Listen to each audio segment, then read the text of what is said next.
live? I mean, we were just y'all. It's not like we're live. Form a drink. We are. Ladies and gentlemen, boys and girls, in that technicolor rain between boy Trey Prop.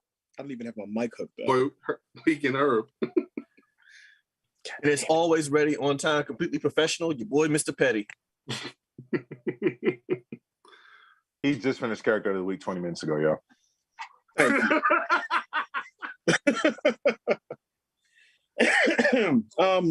I haven't even poured a fucking drink. I guess I'm all right. Yeah, thank you guys for joining us here on Blerds and Whiskey Live. We got a great show lined up for you as always. What you guys drinking? Well, if you had watched Thirsty Thursdays, that was probably released Friday. You can check out we're doing the Bone Crushers. We're doing the Ballin' on a Budget series for a while. Like I said, there's lots of cookouts, shindigs, gatherings, family events, graduations, cons. You know, you got yourself a meet large party, but you don't got the large funds. So you get yourself some cheap drinks and you got some mixers. And you got things such as the Bone Crusher, preferably with the champagne, not the Jaeger. Yeah. No. The champagne makes it taste terrible. The Jaeger makes it more fun and more exciting, and it tastes better. So you two like the taste of licorice and mint and alcohol, then yes, Jaeger adding to the Bone Crusher is right up your alley. It's not bad. I just feel like it's gonna be bad for everybody else once I'm finished. I agree. I'm not even gonna act like that's a great idea for you to partake. I'm talking about not for y'all. I'm talking about for my family. I'm talking about for us, because if we have to be around you after one of those, look here, motherfucker, you still here? You had plenty of time to leave. You're still here. Yeah. Okay. All right. Okay, it's a little spicy weekend herb. I got you. I'm all for it. Okay. Yeah, I'm out of sorts right now because I didn't even get a chance to get my shit straight. So what are you drinking, Rick? Drinking the same thing. Well, I'm not drinking the same thing as everybody else drinking because I ran out of all the ingredients. So I have a Bone Crusher without the grenadine. Okay. So it's just straight liquor. Mm-hmm. This is gonna be one of those shows. Okay. All right. Well, yeah. Fuck it. I'm pure whitening it up. That's what I'm doing. Oh shit. That's what I'm doing. We're gonna have fun today. That's what we're gonna do. That's what we're gonna fucking do. So weekend herb, spicy weekend herb, if you will. Yeah. So guys, con season is in the heart of it all. BlerdCon 2022 is going to be going down July 8th through the 10th at the Hyatt Regency, Crystal City, for $65 for the weekend pass. And if you want to get more information, go to blerdcon.com. And in 2 weeks, exactly. Did you mean to say we are in the heart of con season, or? But I mean, hey. No, you said it's in the heart of it all. I don't. Okay, we're in the heart of con season. Going forward, HNIC Con is in 2 weeks, July 17th through the 19th at Temple University. Tickets starting off at $25. For more information, go to headnerdsincharge.com. Can't wait. Real quick, if you move on, I'm super fucking excited for this. I'm like giddy. I'm like giddy for this. I'm looking forward to this. I hope you have the same energy there that I'm going to have, because it's going to be awesome. We're going to have a lot of fun. It's going to be a lot of different creators there from the Black nerd space. And it's just going to be fun. It's going to be a hell of fun. And yeah. I mean, just remembering Skip is going to be there, blurred over. You got Fantastic Frankie, who's going to be there. You got, what's the name? Trying to remember the other person. You got Hellspawn is going to be there, just to name a few people. But here's the one thing that showed it, just to show how lit this whole entire weekend is going to be. If you saw what happened on Wednesday, this past Wednesday, it was a Blerds and Whiskey takeover. But for starters, you had Cam on Do You Speak Geek. That was a tight show to watch, man. I felt if you hate CW, you got to watch the show. Exactly. So, I mean, and on the other hand, you also had Trey and Rick on HNIC. Honestly, in my opinion, though, it was one of the best shows they ever put together. So, chaos. Yeah, and we were supposed to be on there talking about fight sequences, but a whole bunch of other shit ended up getting talked about. Yeah, listen, I need y'all to understand something. I have ordered my shorts. They will be here. I am wearing them. These things is gonna be out there and flowing. I saw a guy. I saw flowing, because I have long legs. Anyway, I saw a guy yesterday while I was out. I was out after I left the gym. I was out getting something to eat. I saw a guy walking around in something, and I just looked at him, and we both gave each other the silent nod because I knew. I said, you know what? You go ahead, brother. You keep them things out there. Don't let anybody discourage you from showing off your thighs with your hoochie daddy shorts on, because I will be out here flexing these things, and my thighs will be on 1,000. I think in our drunken stupor on that show, we actually agreed to doing a male blurred calendar. Yeah. I wasn't drunk, sir. Camera guys in our ear going, no, please, no. And look, I'm gonna say this. I'm gonna say this though, as far as me in those shorts. As many of y'all know, I am I don't drive, so I walk a lot. So my legs is meant to be in those shorts. So that's all I'm gonna say right now. I'm gonna be in. OCG's got something to say. All right, we got 12 people. All right, let's go. So, this is meant for maximum maneuverability and moisture wicking. All right, if you ain't hooping, leave them alone. Hey, Anyway, OCG, are you some sort of, like, what are you like a clothes fashion police? Are you literally the police of fashion of all people? You ain't in these streets. No, he's a part of the modern day version of Right to Censor from the, if you remember back in the Attitude Era of WWE. Listen, I'm gonna tell you my slogan. I told this to a coworker of mine this week. My slogan for wearing hoochie daddy shorts this summer is: if it falls out, it falls out. Nah, I can't. No. You go over there. No. You go. Just no. Stay over there. Moving on. Get the good stretch. Gotta stretch my legs. MJF, man, he had a hell of a promo this past week on AEW. Some even might say it was a pipe bomb. Guys, what was your thoughts on this whole entire promo? I'm tired of the word pipe bomb. Like legit, like every hot promo now. Oh, that was a pipe bomb. Shut the up, yo. Shut up, yo. So that's one of the funny parts about it. As I'm sitting there watching it, you sit there and you kind of have conversations with yourself a little bit when you watch something. And I say, oh, they're doing the pipe bomb thing. As soon as I said that to myself, I felt like Cam just said. Like, I was just like, fuck, everybody's going to call this a pipe bomb. And sure enough, I would say 10 minutes after Dynamite went off, here goes Bleacher Report. MJF drops pipe bomb. I'm just like, God, can we call it something else? Can we say something else? Go ahead. Sorry. No. Go. You got it. I was going to say it's the nature of wrestling, though. When something is good, or something goes like, look at the word viral. That did not have the same gravitas that it has now without it becoming a constant thing. This is just what we're going to call it. It's just the next thing when somebody drops a pipe bomb, it's going to be a pipe bomb.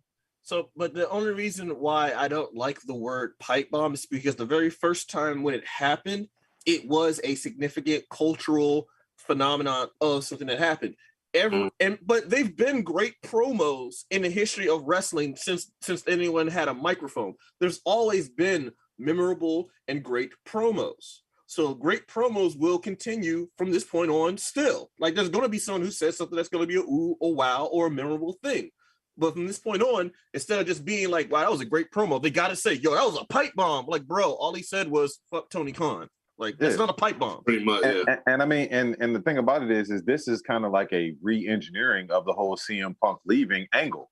Like that, I mean, anybody who knows anything about wrestling, who's been a fan of wrestling the past 15 years, like, you're looking at it and it's like, oh man, this is damn good. It's a work, but this is damn good. You know what I mean? Is it though? Are we sure that it's a work? So my thing is that I feel like there's a little bit of truth, which is the beauty of the pro wrestling. There's a little bit of truth. I'm pretty sure they did have some sort of discussion. I'm pretty sure there was a little bit of friction as far as pay and the ex-WWE guys all of a sudden becoming like top billing, while he himself is one of those people from like the ground up that's been, putting. He's one of the four like, pillars. Right. He's like what? He's like what? 5'9", 5. He's like what? 5'9", but he got big shoulders, so he's been carrying this company.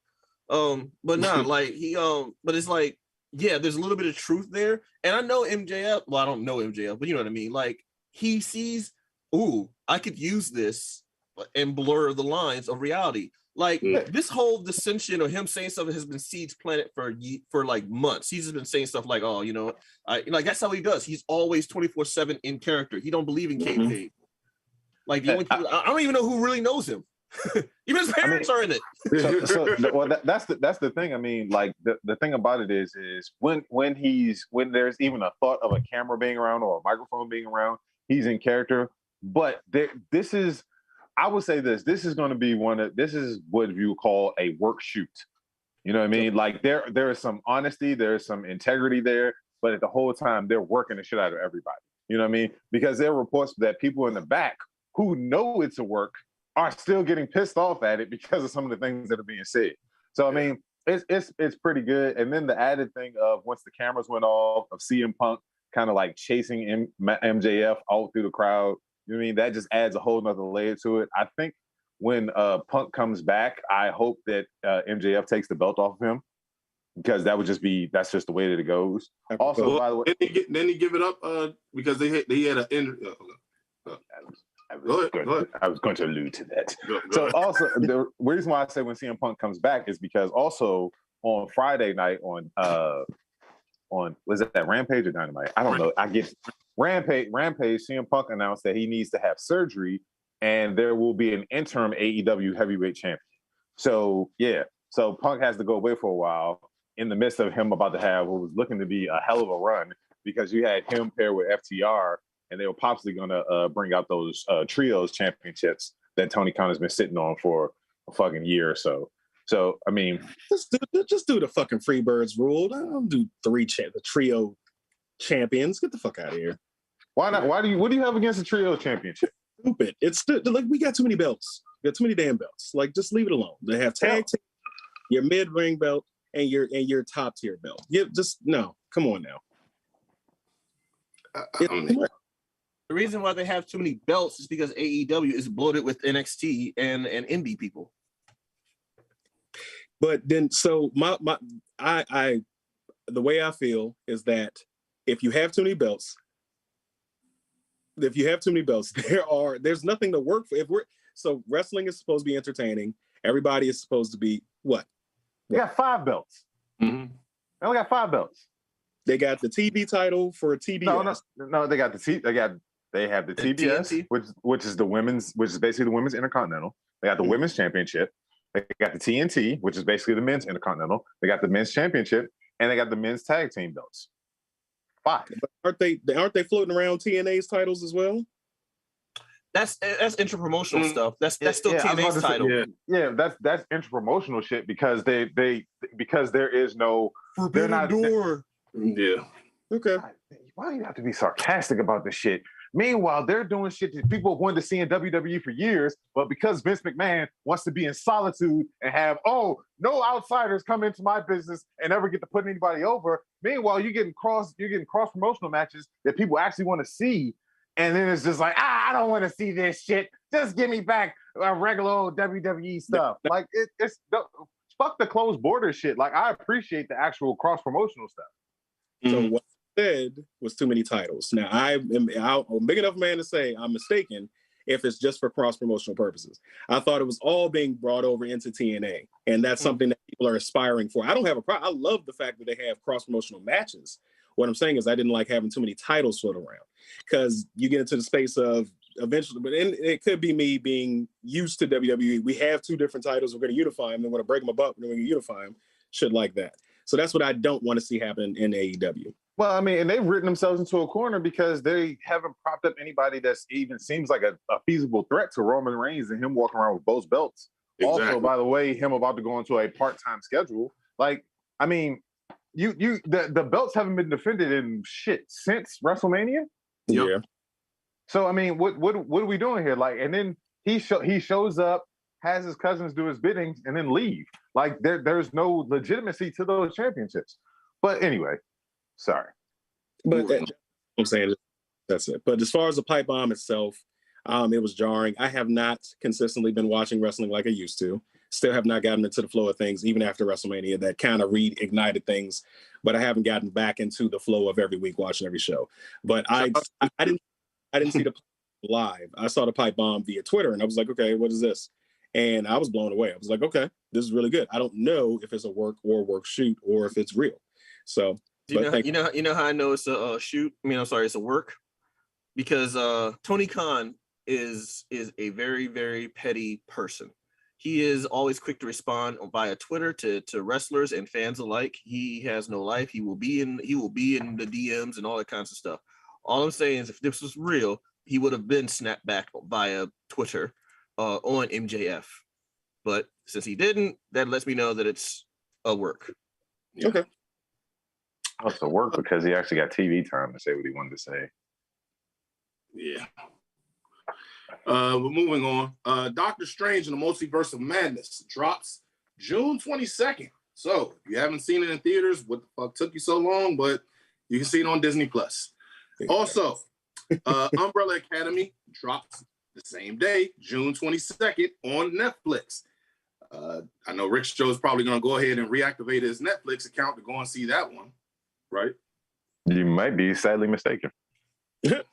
So, I mean, I enjoy the comics, and the show's pretty decent, so I'll take a look at it. I mean, yeah. Sorry. Go ahead, sir. I was saying I'm looking forward to it. Has it been 2 years? 2. Yeah. I've been waiting patiently for it to come back, which, like most of the properties we enjoy watching and talking about here. So I'm looking forward to it. I can't wait. Also, Resident Evil 4 is making a remake, and it's coming out 2023. Thoughts on that, fellas? Is this the movie or the game? The game. The game. Oh, okay, good. Whew. I can't take any more Mila Jovovich with the plot armor. I think Paul W.S. Anderson isn't directing him anymore, so you don't have to worry about Mila Jovovich just showing up randomly and becoming a character who has no business being in the game. But done. But yeah, as far as like the remake of the game, they've been doing a lot of these remakes of Capcom games. Like you had the Resident Evil 2, Resident Evil 3. I'm actually looking for. I think Resident Evil 4 is going to be the one that I'm getting, because I was a big fan of Resident Evil 4 when it first came out. I thought it was amazing. So much so that I even went and bought Resident Evil 5, and then I was pissed off because they had to punch a boulder as Chris Redfield, and I just will never understand how that fucking works. I'm not a huge Resident Evil fan, even with the movies. I watched you play the game as a kid, and I refused to fucking play the game. But from what I remember, is this the one where it's like a over-the-shoulder third person of Leon Kennedy? Yes. And like people running around with zombie men, half zombie, half man. See, that's the shit that I could never get in behind. Like, are you a zombie or not? T-virus. They're technically never really zombies. So this is the one where they actually evolved past the T-virus, and this is a different version where they're like infected with essentially like these microscopic insects that turn you into zombies. And the shit is wild. It's wild as hell. It's one of the more action-oriented versions of. This is one that kind of like ramped up the action, but is also one of those games that you just like, you start to play it and it's just, you kind of get addicted to it. So I'm just excited to play as Leon with that fucking sheepskin coat on again. Just a quick question as far as the movies though. Like, comment section can join in on this one too, because I have not gotten past the third one. I've literally like watched the beginning of the third Resident Evil movie and I fall asleep every time.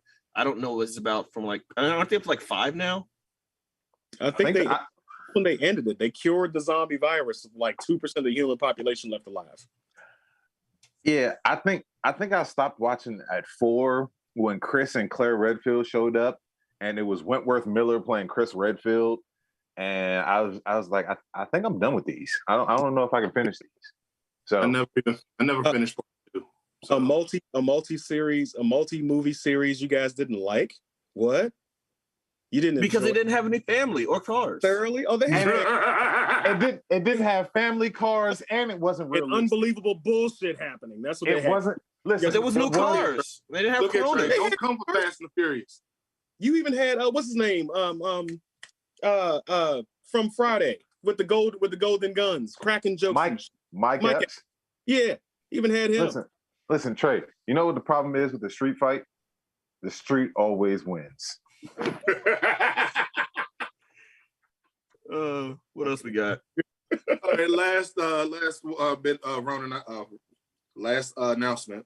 Shout out to LeBron James for officially becoming the first active NBA player to hit the billionaire list. This is coming after last year's earnings of $121.2 million. Shout out to him. Can we please hold $100,000? So can I borrow the point too? That's all I need. If Travis was on here, he would say Jordan did it first. No, Jordan, just for the record, Jordan hit that shit 15 years after he retired. So yeah, shut that shit up. LBJ on YouTube says technically everything comes from a giant psychic fungus in Europe that everyone fashions viruses off of. Really? All right, Captain fucking know-it-all. I mean, this is why I couldn't get behind that series. I could suspend my disbelief that superpowered beings are coming down as babies and being raised by sunlight, but funguses, no. He's talking about the game. He's talking about the fourth game. I'm saying I could not get behind it because of that. And I'm fucking tired of zombies. It's zombie everything. Can we get the next supernatural thing? So I mean, I'm saying the zombies are a perfect foil for like the monster games where you just shoot multiple things that just keep coming at you. It's a perfect example. Like, I'm sorry, Resident Evil werewolves wouldn't be nearly as fun. It would be twice as hard. Yeah, do something different. Actually, Resident Evil 7, it was actually werewolves. And how fun was that? I didn't play it. I wasn't playing that one. So all the supernatural shit is just tied into zombies. I mean, they're just a perfect foil for like a mindless attacking drones of people of enemies. I guess they're nameless. They're the perfect NPC to fight.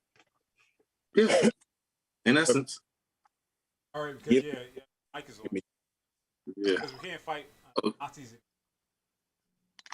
That's who? We punch them. We punch them good. And why would you say? Because they've turned. In games, you mean? Okay, we got to be clear about that, bro. Yeah. All right. Like, you know what? Suspension of disbelief. Hey, y'all.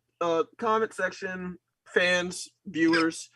Before the show had started, we had an interesting conversation that revealed a lot of our dynamics. I love everyone on here like a brother, even Herb.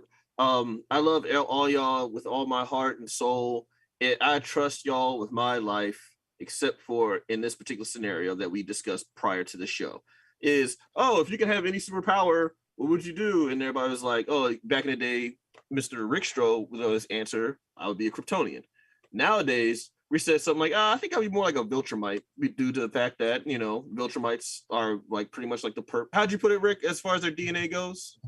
Essentially, they've turned their DNA into a Rocky montage. Yeah, the closer they are to apparent death or whatever, their body's like, that hurt, that almost killed us, not going to happen again, and then rebuild.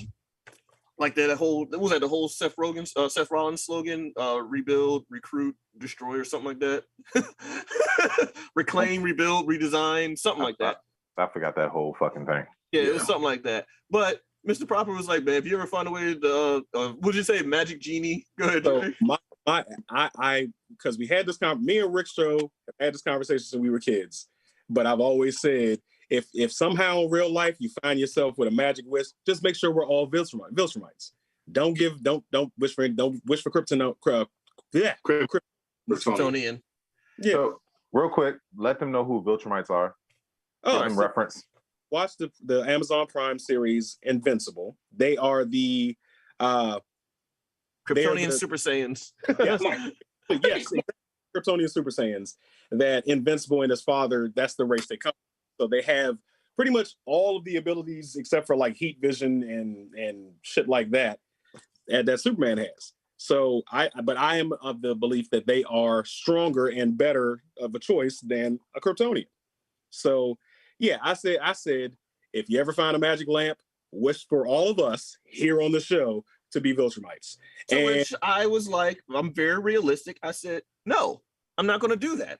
I will wish for myself, and y'all can follow suit. But you know, I'm sorry. If the possibility of all of us becoming super powered beings comes to fruition, like as I explained to y'all, and I'm explaining to the audience, I'm not the bad guy here.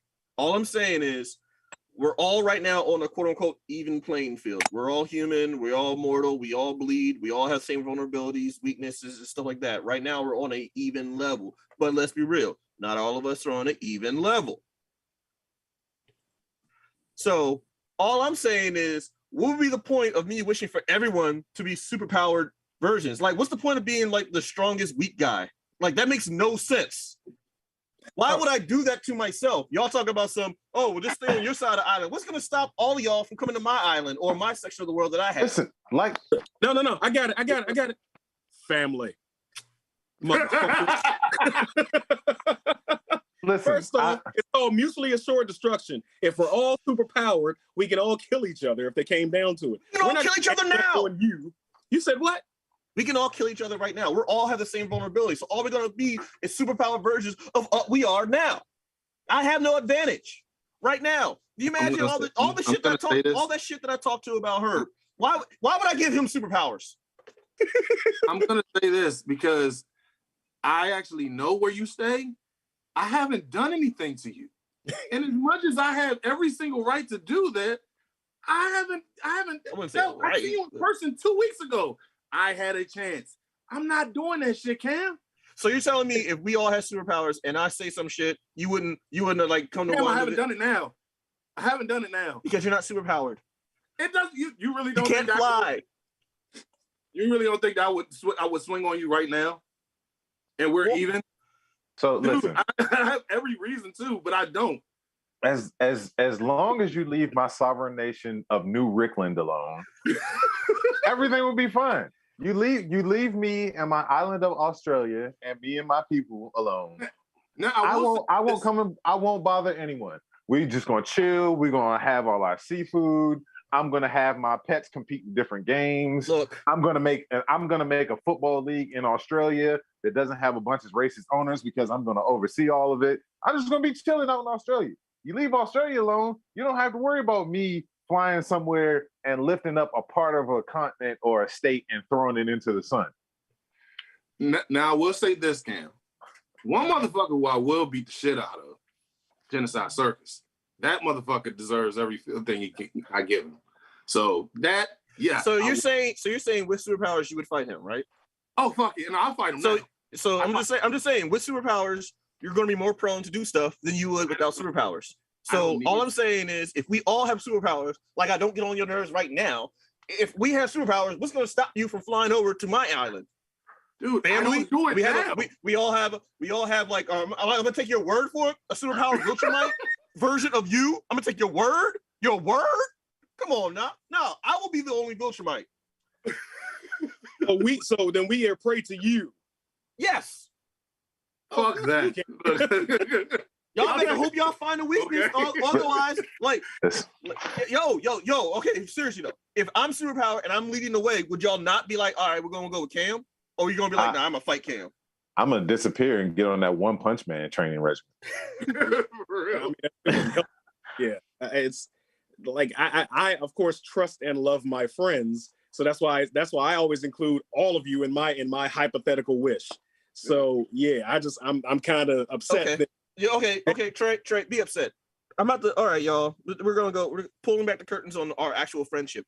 Trey, okay. Do you not remember a conversation that we had about a hypothetical situation which would involve like do you remember? You know exactly where I'm going, right? You know exactly where I'm going.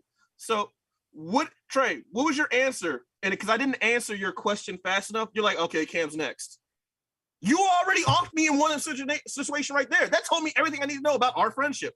We were in the specific situation. It was like I forgot the name of the movie. It was a movie I forgot the name of the movie, but the premise of the movie was a bunch of criminals were in Hunger Games jail, situation. and like it was like Hunger Games only with like people in Condemned? No. But it was inside of a jail. It was a low budget version of it. It was a low budget B movie version, and it had like people with guns and like they all had weapons, and so it's like, but it were all in like Alcatraz or something like that. And only out of everyone that's there, there's only 2 survivors that are left. That's how you win. It's 2 survivors. So you either make an alliance or you betray someone that you're aligning with to align with someone else so that you can assure mutual survivability. But that's it. Out of the hundreds of criminals that are there, only 2 are supposed to survive. So what happened was it was me, him, off-camera guy, and another friend of ours that we were all watching this movie. And me and off-camera guy, that's my best friend. So immediately we already had that damn near twin magic thought process that happened. And it was a split second. The other guy was first. He was out. And he was like, what me? And then I said, y'all wouldn't even hesitate to do that? They both simultaneously looked at each other and go, Cam's next. I never forgot that. So if I had the ability to become superpowered, best believe it's just going to be me. I'm not going to give you all enough power to look at each other and be like, Cam's next. That will never happen. Mark. Oh, so this whole argument has nothing to do with me and Herb. This is some shit from in the past that just happens to show face now because this whole scenario came up. So listen, here's the thing. All right, fine. So just give me, you, and her powers, and we'll deal with the outsiders. It's all good. Okay. No, you're out of my fucking wish now. I moved you fuckers first, and now you're out of my wish. It's cool. That's cool. So basically what I'm saying, the reason why I have issues with trusting you all in those situations is because absolute power corrupts absolutely, which is indicative of our character of the week. So in the spirit of what we're about to say right now, let's go ahead and run our character of the week. Hell of a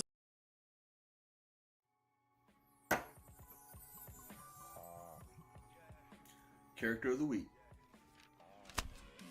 In a world where superpowered heroes are as bad, if not worse, than most villains, they are self-centered, egotistical, narcissistic, selfish, entitled, and often uncontrolled. Now, there's a CIA operative group known as the Boys that's a thin line that keeps the superheroes, I should say, in line. And the leader of that group is Garth Ennis' excuse to hate on superheroes, Billy the Butcher.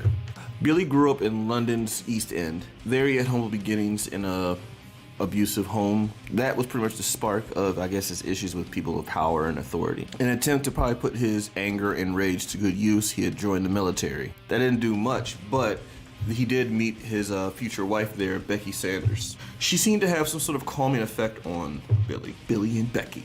So rather than seek therapy, he decides to get married to what he believes is the calming influence and the happiness in his life that's keeping him from containing his rage. Because that's always a great idea. Unfortunately, this is where shit gets real. He came home and he found that his wife had been disemboweled because a premature super baby had forced itself out. He had to put down the super fetus, and upon stumbling across her diary, he found out that she was assaulted by a well-known super, which also impregnated her. This is the spark that he needed to have his campaign against the supers, was the subsequent assault and death of his wife. Putting 2 and 2 together, he realized it was Homelander. Now that he's employed by the government, he is the perfect weapon that they need for someone with a cause to go after supers to make sure that they are dealt with. Not much more is need to be said about his character development. He's an angry person hell-bent on revenge. He's always been angry. That's his main, apparently he has some good qualities, like he's loyal to his friends in his own weird, twisted way. Okay, but seriously though, Garth Ennis really hates superheroes. And the Butcher is pretty much like what he would love to do. I guess his excuse to do things to superheroes. I don't know who's sicker, Garth Ennis or Butcher. He definitely lives up to his name. Now, as you know, the new season of The Boys is starting soon. So, naturally, this is why he's character of the week. As you witness on Amazon's show The Boys, which is the adaptation of the same comic I'm mentioning, Carl Urban's audition for the Punisher, we'll see what happens this season as they fast forward to the fact that he has now gone to get Compound V. So we'll see if absolute power corrupts absolute. Back to you guys. Like, share. Carl Urban for Punisher. like, share, subscribe. It is what it is. Welcome back. So I still say Keith Urban will make a really good Punisher. Originally I had John Hamm. Carl Urban would make a really good Punisher. My original pick was John Hamm based on the fact that, the Punisher has a pretty stereotypical look, but Carl Urban would definitely be one for my take on Punisher. He would have to shave, I believe, but I think he could get away with the shave, but he can always grow it back if he goes to our promo page. If he goes to blerdsandwhiskey.com, and just like the Butcher, we're going to crowbar this. He's going to go on blerdsandwhiskey.com, go to our partners page. He's going to look up and he's going to see the beard struggle. He's going to be like, wow. He's going to be like, oi, I need to grow me beard. I'd be like, all right, cool. Here's what you do. Use our promo code Blerds1, and you can get your beard balm or your scruff balm, because if you shave, you got to start all over. So you got the scruff balm, your face moisturizer, your massager, your combs, your brushes, all the oils, all the shampoos and conditioners, the beard oil, get it all nice and shiny and moisturized and smooth. So when you brush it and comb it, it goes through like butter. He's white, so he's probably got straight hair anyway, but you never know. You can use all that to stuff to get so he can go through and actually have a better looking beard and recover from his role from being Punisher. Blerds1, get 15% off. That's it. All right. So anyway, of course, with Billy the Butcher being our character of the week, that leads us into our first topic that we're going to discuss today after we've been railroaded by a conversation that was a therapy session. The first 3 episodes of The Boys came out this Friday on Amazon Prime.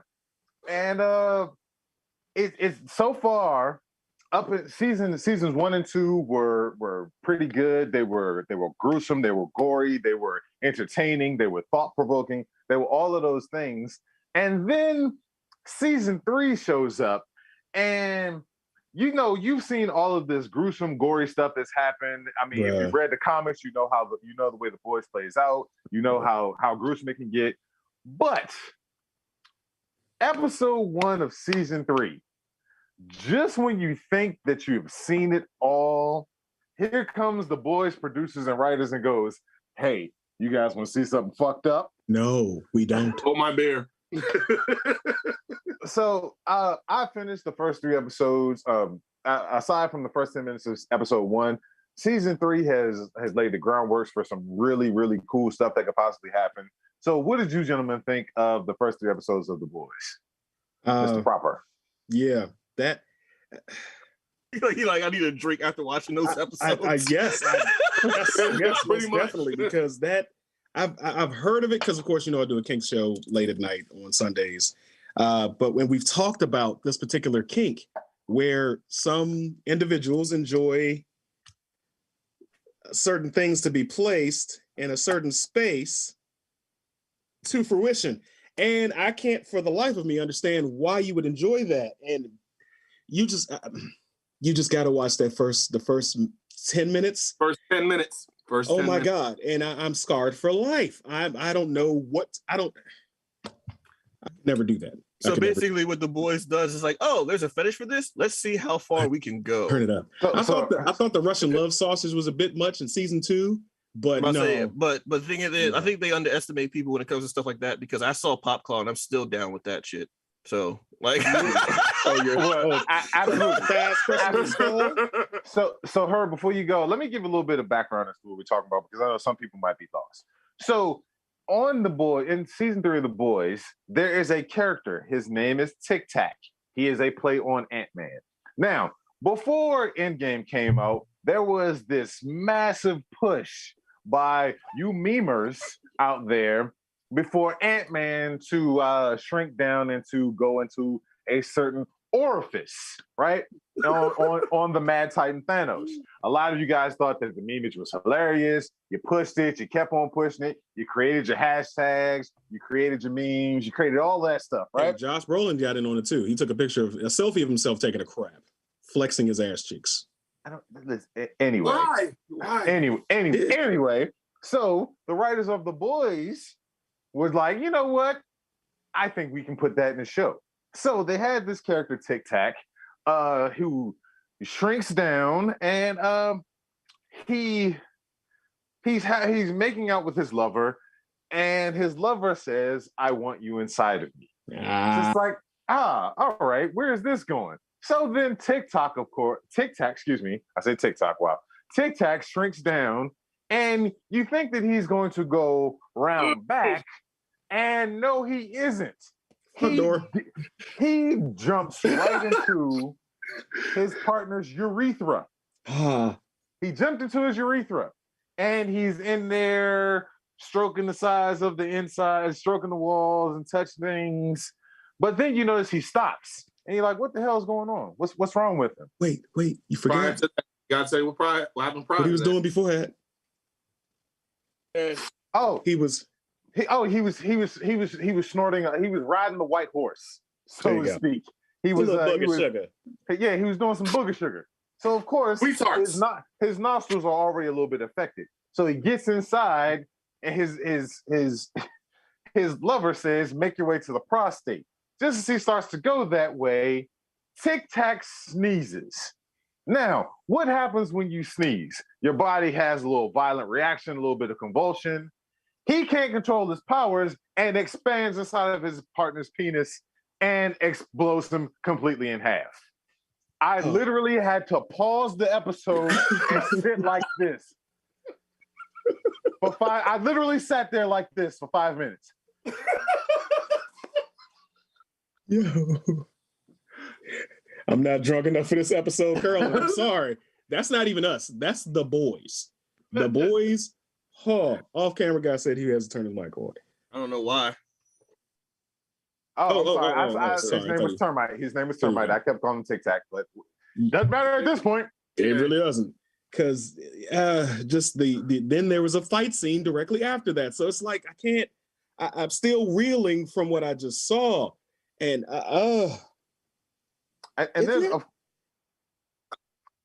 go. And Frenchie was screaming. Yeah, and then the fight scene that took place after that was Frenchie and the female, Frenchie and the female, who were doing surveillance on Termite and all of his shenanigans. Of course, they come in to try and question him and get him under control, and Termite shrinks down and shoots up into Frenchie's pants, and Frenchie's screaming at the woman, "Get him! He's trying to go into my ass." Listen, this whole little fight scene is just crazy, and it ends the way that something this crazy can only end, with Billy the Butcher catching Termite in a bag of cocaine and then shaking it violently as he's in his shrunken form. Like after the first 15 minutes of this episode, listen. After the first 15 minutes of this episode, I paused and I said, "You know what? I'll make for the summit tomorrow. I can't do that."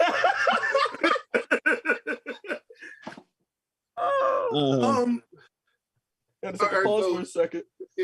Yeah, it's a lot. Honestly, Carolyn on Twitch. Honestly, I didn't think I'd be drunk enough for this episode. I don't think I'll be drunk enough for this episode. Facts. Take a couple more shots, catch up. But yeah, it's the boys. The boys has always, like you said, it says hold my beer. We're going to take it a step next. That's the next level. We're going to take it up. We're going to take it up because the comics are I dare say the show is worse than the comics, because now you have a visual representation of all the gore and debauchery and depravity that you've seen in the comics. Yeah. Question. So you would say that this part is worse than the scene where Starlight had gotten her introduction into the Seven? Yes. In the comic yes. Part? Okay. I'm only saying it because I haven't read the comics, and I'm asking. I'll say this about that scene. So Starlight was SA'd basically by 3 individuals in the comics, and that's what happened. Okay. I'm sorry to say, somebody that you were in. So these two were clearly, the way they wrote it, they were 2 lovers. It was 2 men that loved each other, and one accidentally ends the life of his lover. That's significantly worse, in my opinion. I'm sorry, but Off-camera guy, get out of the comments on YouTube. off-camera guy on YouTube is in the comments. Stormfront be like, take my good hand. Yeah, so again, and that's another thing for episode 1. It's Homelander having someone who has had 90% of their body burned to a crisp. She has one good hand, and my man just comes in. Yeah, and she uses it, and my man just slams his member in there, and as he talks about himself, as he talks about himself, we're not using any of the foul language. I'm just saying, but I mean, listen, if you haven't watched The Boys yet, please go and watch it. It is a phenomenal show. If you drink, please drink prior to watching this, and then save some for after the show. Yeah. I'm only gonna say this before we move on. Right before we got on today's call, I told my barber who never watched the show ever. I told him, if you can go, if you don't have a what the fuck, just scream out what the fuck in the first 7 minutes, I won't speak of the show ever again. And if we all remember what happened in the first 7 minutes, somebody raced through another person. So that's your introduction in the comic book. When you first open the comic book, you get 3 pages in, and that's the way it's going. So yeah. Again, 2 people who are in love, who are just minding their business, and a superpowered battle goes on, and Huey literally just proposed to his girlfriend, and it's like, I love you, I can't wait to spend the rest of my life with you. They're going around like a TV commercial, and A-Train slams the villain directly into her, and Huey is left holding her hands up to the wrist, and that's all that's left of her. Everything else is obliterated. So that was the comics, and that's what they displayed in the show. It's it actually wasn't even he was just on his way somewhere in the show. Yeah, she was on her way to work. No, in the show he was making a drug run. A-Train was making a drug run. You're right. Oh, and they only said it was my bad, and it just keeps going. Like, bro, like what? Yeah.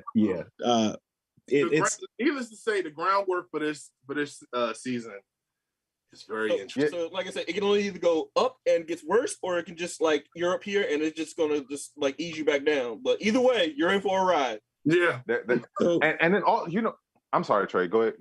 I was gonna change it up a little bit, but if you had something else on this topic, go ahead. Yeah, I just want to make one more point about The Boys also. And for it to be as graphic as it is, for it to be as gruesome as it is, The Boys also has this tendency to make some really poignant statements about modern society.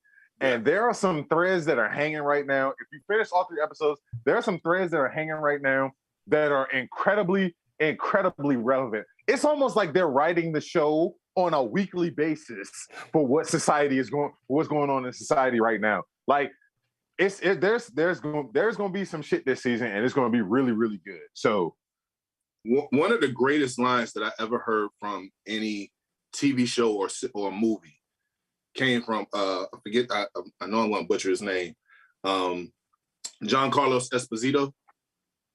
Oh yeah. All right, I know who you're talking about. He said that I don't have the luxury. He's like, I can't sit there and act like a maniac. That's a white man's privilege. Like that line alone, if that shit don't hit you a certain way. That was him. That was him talking to the butcher in season 2. Yeah. Oh, that man, he had some great lines. He had some. He never. I'm not sure if I've seen any scenes in any movies he's been in where he's actually raised his voice and acted out of character. He's always been cold and calculated. No, he had one. And do the right thing. He raised his voice. But I mean, but honestly, here in his last little 10-year period, he's kept that cold, calculating arc, and he's been fucking terrifying. Yeah. So, and he's also even in the Star Wars universe now. Yep. He was in. Last year. Yeah. I'm gonna say, was there a backlash for him from the toxic fandoms? Oh no. But then again, he's Afro Latino, isn't he? Yeah, but I mean that doesn't stop the toxic fandoms of Star Wars fans. Like they attacked I don't know if you remember, but they did attack. I can't remember the actress's name, but they don't. No, I said actress. I don't remember the actress's name, but she was John Boyega's or Finn's love interest in the second Star Wars movie. She played. Her name was Rose as a character. Yeah. They literally were in the comment section, and they to the point where they bullied her off of social media. And then, like, you know, Star Wars is like, all right, we'll just write her off for a second. You know, we try to do something cool, but you know, we'll just write her off and you know, act like nothing happened. Like, yo, like and you know the fandom is the reason why, because the way they set up what was it? Not A New Hope. What was the name of the first of the new trilogy? Force Awakens. The Force Awakens. When they started that, it was almost like campaigned and built up for Finn to be a freaking Jedi. Mm-hmm. And I know for a fact that they shit the bed on that one. And I know that's the fandom was all like, wait, he's not a Skywalker. He can't be a Jedi. The Jedi's not. No, that's like they all started like acting like, you know. We like, gave you one. It was Samuel. He had a purple lightsaber. Now sit your nigger asses down. Right. So yeah, like you know the fandom is the reason why they had to change that. I guarantee it. So real quick, let me catch the audience up a little bit. If you guys don't know what we're talking about, on the newest Star Wars Disney Plus show, Obi-Wan, there is a character who is named the Fifth Sister. The Fifth Sister is played by the actress Moses Ingram. Moses Ingram is a young Black woman who is fucking killing it on fucking Obi-Wan. Aside from Vader being Vader, like, she is one of the most terrifying Star Wars characters or Sith characters to come along in a very, very long time. Like, the first couple minutes that you meet her, she throws a fucking knife at somebody's face just to prove a point. She's killing it. But of course, the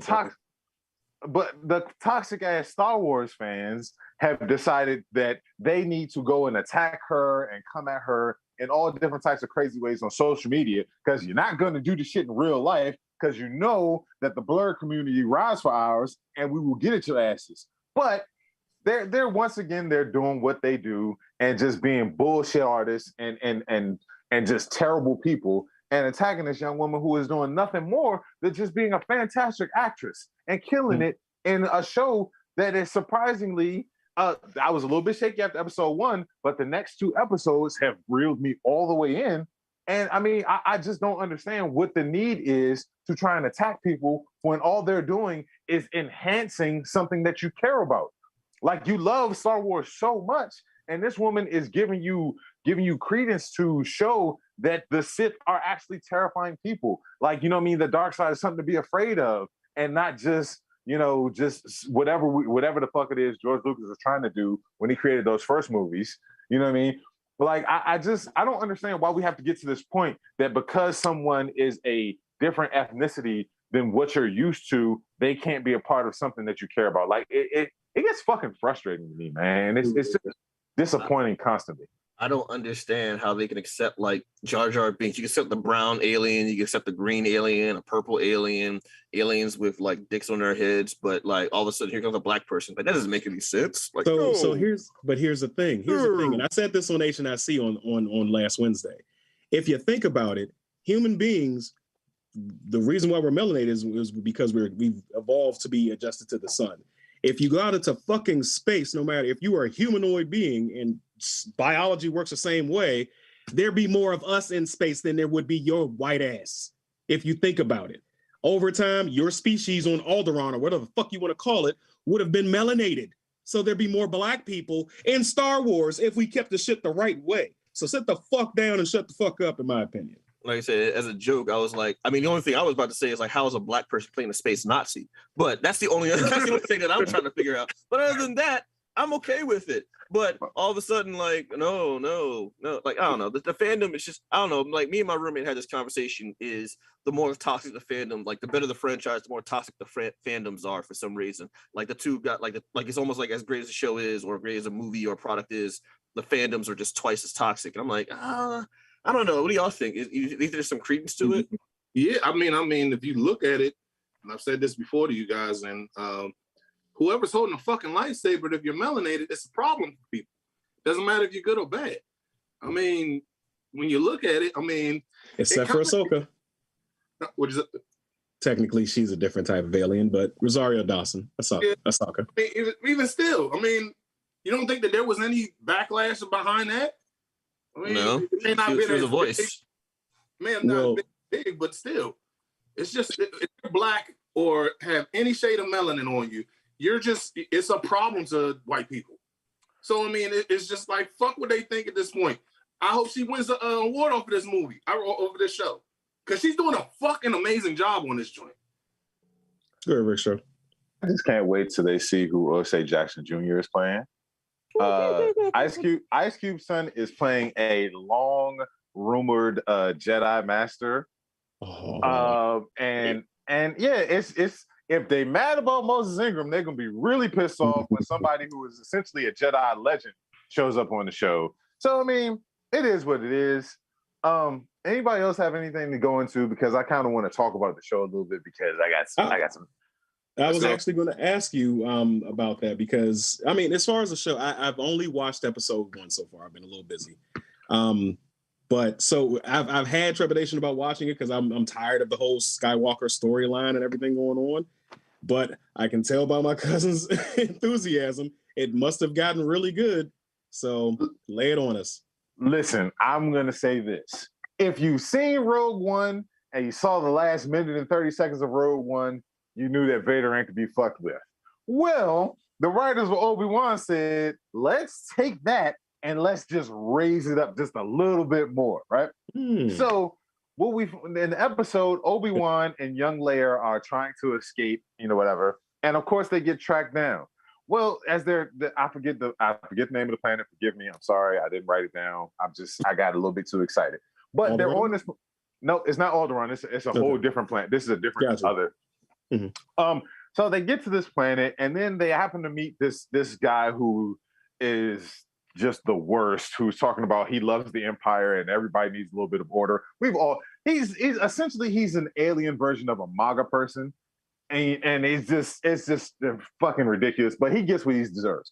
Anyway, they get to this town where they're trying to get to a transport to get them off planet or whatever, get them where they need to go to get her back to Alderaan. Well, the Inquisitors track them down to this town, right? And you're thinking, oh, it's just the Inquisitors showing up, and the Inquisitors are going to be the ones that tear the town apart looking at these people. Oh, no. No. The man in black himself, the Sith Lord, shows up.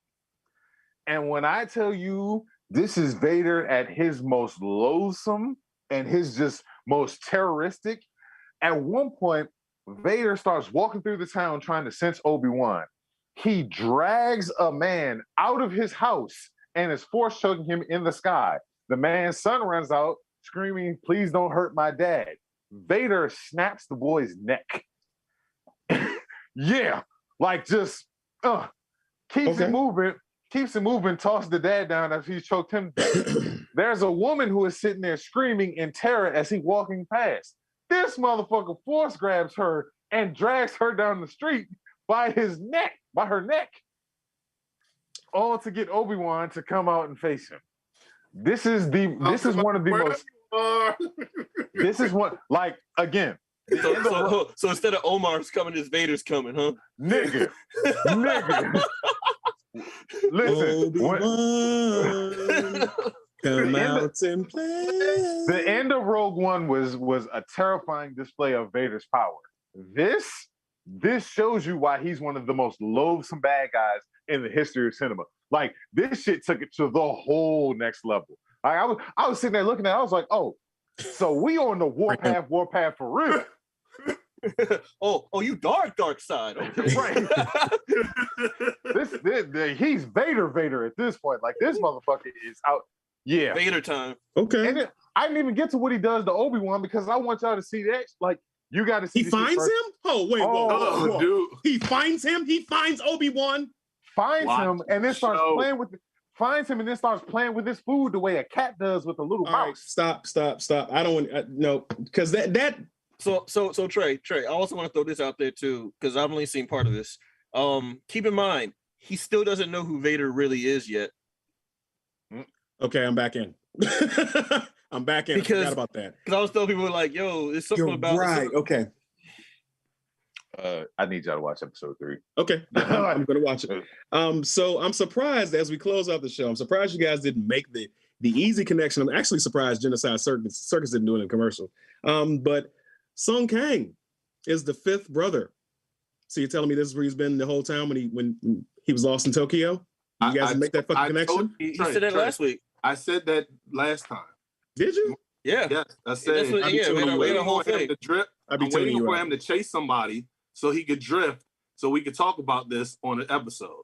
Yo, his TIE fighter is gonna be shaped like a Dodge Charger. That would be fun. That would be fucking funny. That would be fucking funny. But Universal owns this. The whole Empire, posing right by a TIE fighter. Well, reggaeton's playing in the background. You said that last week. Shit. Damn it. All right. So yeah, we are going to be in the Discord post show after this. I'm going to drop the link on Twitch and I can't drop it on Twitter because it won't let me, but I'll drop it on Twitch. If you want to join the conversation with us, we will be live there for at least about 30 minutes, just talking about shooting the shit on the show and everything else that we got coming up. But yeah, that's pretty much it. Spicy Weekend Herb. Like, share, and subscribe, y'all. This is what Cam said. So up to it, down to it. Fuck those who don't do it. We do it because we used to it. Drake motherfucking Drake. We out this bitch. Ladies and gentlemen, boys and girls, and that technicolor rainbow in between, it's your boy Trey Proper. It's your boy Big Herb. And thank you for watching Blerds and Whiskey. Be sure to like, share, subscribe on all social media platforms. And check us out on blerdsandwhiskey.com. Be sure to get that merch. And come take this shot.